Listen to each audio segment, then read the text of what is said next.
Hello everyone, welcome back to Prema's lifestyle. ನಾನಿಲ್ಲಿ Sunday ವ್ಲಾಗ್ನ ನಿಮ್ಮ ಜೊತೆ ಶೇರ್ ಮಾಡ್ತಾ ಇದ್ದೀನಿ. ಸಂಡೇನೂ ಸಹ 5:30ಗೆಲ್ಲ ಎದ್ದಿದ್ದೀನಿ. ಎದ್ದಿದ ತಕ್ಷಣ ಫ್ರೆಶ್ ಅಪ್ ಆಗಿ ಬ್ರೇಕ್ಫಾಸ್ಟ್ಗೆ ಪ್ರಿಪೇರ್ ಮಾಡ್ತಾ ಇದ್ದೀನಿ. ನಾರ್ಮಲ್ ಡೇಸಲ್ಲಿ ಏನೆಲ್ಲ ಕೆಲಸಗಳಿರುತ್ತೋ ಸೇಮ್ ಆ್ಯಸ್ ಯೂಸ್ವಲ್ ಅದೇ ಕೆಲಸಗಳು ಸ್ಟಾರ್ಟ್ ಆಗುತ್ತೆ. ನನ್ನ ಮಗಳಿಗೆ ಸಂಡೇನೂ ಟ್ಯೂಷನ್ ಕ್ಲಾಸಸ್ ಇರುತ್ತೆ, ಮಾರ್ನಿಂಗ್ 6 to 12:30ವರೆಗೂ. ಹಾಗಾಗಿ ಬೇಗನೆ ಎದ್ದು ಬ್ರೇಕ್ಫಾಸ್ಟ್ ಪ್ರಿಪೇರ್ ಮಾಡ್ತಾ ಇದ್ದೀನಿ. ಒಬ್ಬರೊಬ್ಬರು ಸಂಡೇ ಅಂತ ಸ್ವಲ್ಪ ಲೇಟಾಗಿ ಎದ್ದೇಳ್ತಾರೆ. ಆ ಚಾನ್ಸ್ ನಮಗಿಲ್ಲ. ಮಕ್ಕಳಿಗೋಸ್ಕರ ಎದ್ದೇಳಲೇಬೇಕು, ಮಾಡಲೇಬೇಕು. ನನಗೇನು ಸಂಡೇ ಅಂತ ಸ್ಪೆಷಲ್ಲಾಗಿ ಫೀಲ್ ಬರಲ್ಲ. ಎಲ್ಲ ಡೇನೂ ನಾರ್ಮಲ್ ಅನಿಸುತ್ತೆ. ನಮ್ಮ ಮನೇಲಿ ಇವತ್ತಿನ ಬ್ರೇಕ್ಫಾಸ್ಟ್ ಬಂದು ಇಡ್ಲಿ, ಚಟ್ನಿ, ಸಾಂಬಾರು, ವಡೆ ಮಾಡ್ತಾಯಿದ್ದೀನಿ. ನೆಕ್ಸ್ಟ್ ನಾನಿಲ್ಲಿ ಚಟ್ನಿಗೆ ಪ್ರಿಪೇರ್ ಮಾಡ್ತಾಯಿದ್ದೀನಿ. ಫಸ್ಟು ಕಡಲೆಬೀಜ ಹುರ್ಕೊತಾ ಇದ್ದೀನಿ. ಕಡಲೆಬೀಜ ಹುರ್ಕೊಂಡ ನಂತರ ಹಸಿಮೆಣಸಿನ್ಕಾಯಿ, ಆನಿಯನ್ ಎರಡನ್ನೂ ಹುರ್ಕೊತಾ ಇದ್ದೀನಿ. ಕಡಲೆಬೀಜ ಚಟ್ನಿಗೆ ಸ್ವಲ್ಪ ಆನಿಯನ್ ಹುರ್ಕೊಂಡು ಹಾಕೋದ್ರಿಂದ ಒಳ್ಳೆ ಟೇಸ್ಟ್ ಕೊಡುತ್ತೆ. ಮುಂಚೆ ಊರುಗಳಲ್ಲಿ ಸೌದೆ ಒಲೆಯಲ್ಲಿ ಆನಿಯನ್ನ ಸುಟ್ಬಿಟ್ಟು ಹಾಕೋರು, ತುಂಬ ಚೆನ್ನಾಗಿರೋದು ಟೇಸ್ಟ್ ಅಂತೂ. ನನ್ನ ಮಗಳಿಗೆ ಇಡ್ಲಿ ಜೊತೆ ಸಾಂಬಾರು ಒಂದಿದ್ರೆ ಆಯಿತು, ತುಂಬ ಇಷ್ಟಪಟ್ಟು ತಿಂತಾಳೆ. ಇನ್ನು ನನ್ನ ಮಗನಿಗೆ ಚಟ್ನಿ ಅಂತೂ ಕಂಪಲ್ಸರಿ ಇರಲೇಬೇಕು, ಅದು ಕಡಲೆಬೀಜ ಚಟ್ನಿನೇ ಆಗಿರಬೇಕು. ನಮ್ಮ ಮಕ್ಕಳಿಬ್ಬರು ಡೆಡ್ ಆಪೋಸಿಟ್ ಆಗಿರ್ತಾರೆ. ಒಂದೊಂದು ಸಾರಿ ಸಾಕಾಗ್ಬಿಡುತ್ತೆ ಇಬ್ಬರ ಹತ್ರನೂ. ನಮ್ಮ ಮನೇಲಿ ಮಾತ್ರ ಮಕ್ಕಳು ಈ ರೀತಿ ಇರ್ತಾರಾ, ಇಲ್ಲ ಎಲ್ಲರ ಮನೇಲಿ ಇದೇ ರೀತಿ ಇರ್ತಾರಾ ಅಂತ ಅನಿಸ್ಬಿಡುತ್ತೆ. ಇನ್ನು ನನ್ನ ಮಗಳು ಬಂದು ಕ್ಲಾಸ್ಗೆ ರೆಡಿ ಆಗ್ತಾ ಇದ್ದಾಳೆ. ಬ್ರೇಕ್ಫಾಸ್ಟ್ ಬಾಕ್ಸ್ಗೆ ರೆಡಿ ಮಾಡಿಕೊಟ್ರೆ 9 o'clockಗೆ ಬ್ರೇಕ್ ಬಿಡ್ತಾರೆ, ಆವಾಗ ತಿನ್ಕೊತಾಳೆ. ಕಡಲೆಬೀಜ, ಆನಿಯನ್, ಹಸಿಮೆಣಸಿನ್ಕಾಯಿ ಎಲ್ಲ ಹುರ್ಕೊಂಡಿದ್ದೀನಿ. ಈಗ ಮಿಕ್ಸಿ ಜಾರಲ್ಲಿ ರುಬ್ಕೊತೀನಿ. ಕಡಲೆಬೀಜ ಚಟ್ನಿ ಬಂದು ತುಂಬ ನುಣ್ಣಗೆ ರುಬ್ಕೋಬಾರ್ದು, ಸ್ವಲ್ಪ ತರಿ ಇದ್ರೇ ಟೇಸ್ಟ್ ಚೆನ್ನಾಗಿರುತ್ತೆ. ಸ್ವಲ್ಪ ಟೇಸ್ಟ್ಗೆ ಬೆಲ್ಲ ಹಾಕೋದ್ರಿಂದ ಇನ್ನೂ ಟೇಸ್ಟ್ ಚೆನ್ನಾಗಿರುತ್ತೆ.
ಇಡ್ಲಿ ಹಿಟ್ಟಂತೂ ತುಂಬ ಚೆನ್ನಾಗಿ ನೆಂದಿದೆ.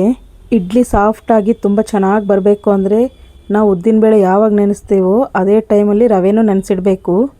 ಇಡ್ಲಿ ತುಂಬ ಸಾಫ್ಟಾಗಿ ಮೆತ್ತಗೆ ಚೆನ್ನಾಗಿರುತ್ತೆ. ಚಟ್ನಿ ಮಿಕ್ಸಿಗೆ ಹಾಕಿ ರುಬ್ಕೊಂಡಾಯಿತು. ಈಗ ಒಗ್ಗರಣೆ ಕೊಡ್ತಾಯಿದ್ದೀನಿ.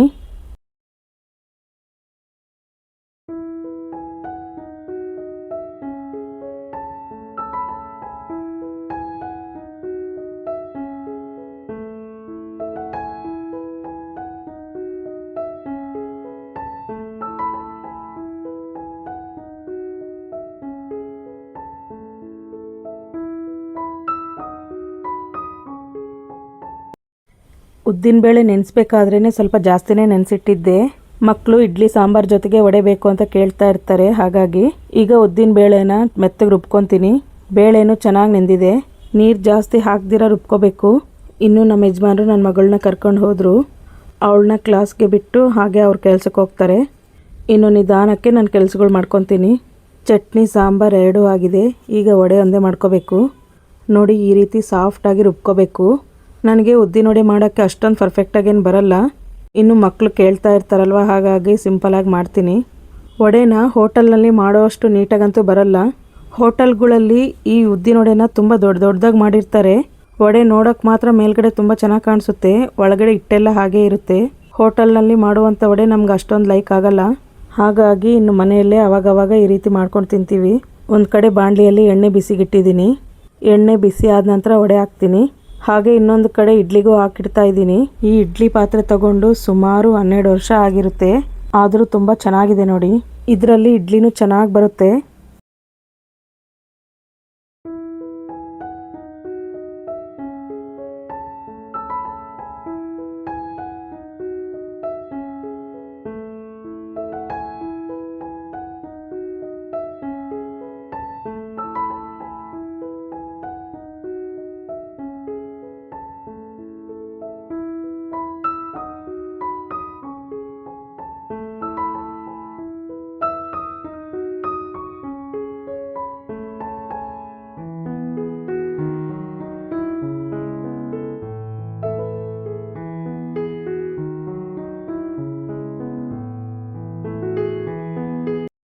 ನೆಕ್ಸ್ಟ್ ಇಲ್ಲಿ ವಡೆಗಂತ ಆನಿಯನ್ ಚಿಕ್ಕದಾಗಿ ಕಟ್ ಮಾಡ್ತಿದ್ದೀನಿ.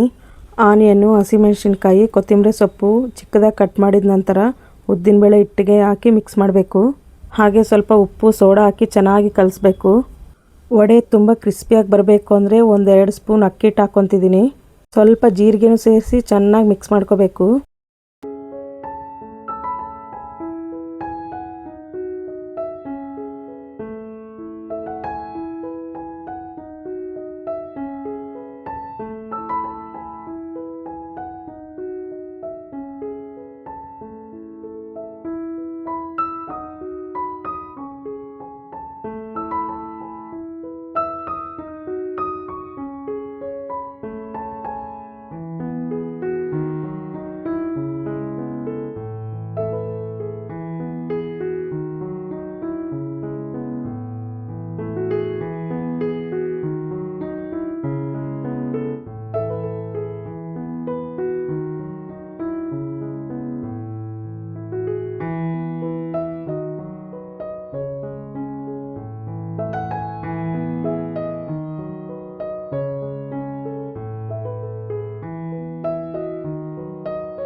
ಎಣ್ಣೆ ಚೆನ್ನಾಗಿ ಕಾದಿದೆ. ಈಗ ವಡೆ ಹಾಕ್ತಾಯಿದ್ದೀನಿ. ಈಗ ಟೈಮ್ ಬಂದು 9:30 ಆಗ್ತಿದೆ. ಇನ್ನು ನನ್ನ ಮಗನೂ ಎದ್ದು ಫ್ರೆಶಪ್ ಆಗಿದ್ದಾನೆ. ಸಂಡೇ ಸ್ವಲ್ಪ ಲೇಟಾಗಿ ಎದ್ದೇಳ್ತಾನೆ. ಇನ್ನು ಡೈಲಿ ಸ್ಕೂಲ್ಗೆ ಹೋಗೋ ಟೈಮಲ್ಲಂತೂ 6ಗೆಲ್ಲ ಎದ್ದೇಳಿಸ್ತೀನಿ. ಸಂಡೇ ಒಂದೇ ಸ್ವಲ್ಪ ಲೇಟಾಗಿ ಎದ್ದೇಳ್ತಾನೆ. ಈ ಮಕ್ಕಳು ಹೇಗೆ ಅಂದರೆ ಚಿಕ್ಕವರಿದ್ದಾಗ ಬೇಡ ಅಂದರೂ ಎದ್ದೇಳ್ತಾರೆ. ಅದೇ ದೊಡ್ಡವರು ಆಗ್ತಾ ಎಷ್ಟು ಎಬ್ಬರಿಸಿದ್ರೂ ಎದ್ದೇಳೋದಿಲ್ಲ. ಅವ್ರನ್ನ ಎಬ್ಬರಿಸೋದೇ ಒಂದು ದೊಡ್ಡ ಕಷ್ಟ ಆಗ್ಬಿಡುತ್ತೆ.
ವಡೆನೂ ರೆಡಿ ಆಗ್ತಾ ಇದೆ.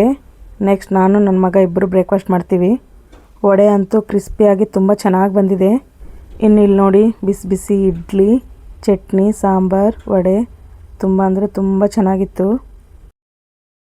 ವ್ಲಾಗ್ನ ಫಸ್ಟ್ ಟೈಮ್ ನೋಡ್ತಾ ಇರೋರು ಚಾನಲ್ನ ಸಬ್ಸ್ಕ್ರೈಬ್ ಮಾಡ್ಕೊಂಡು ನೋಡಿ. ಹಾಗೆ ಒಂದು ಲೈಕ್, ಒಂದು ಕಮೆಂಟ್ ಮಾಡಿ ಸಪೋರ್ಟ್ ಮಾಡಿ. Thank you for watching.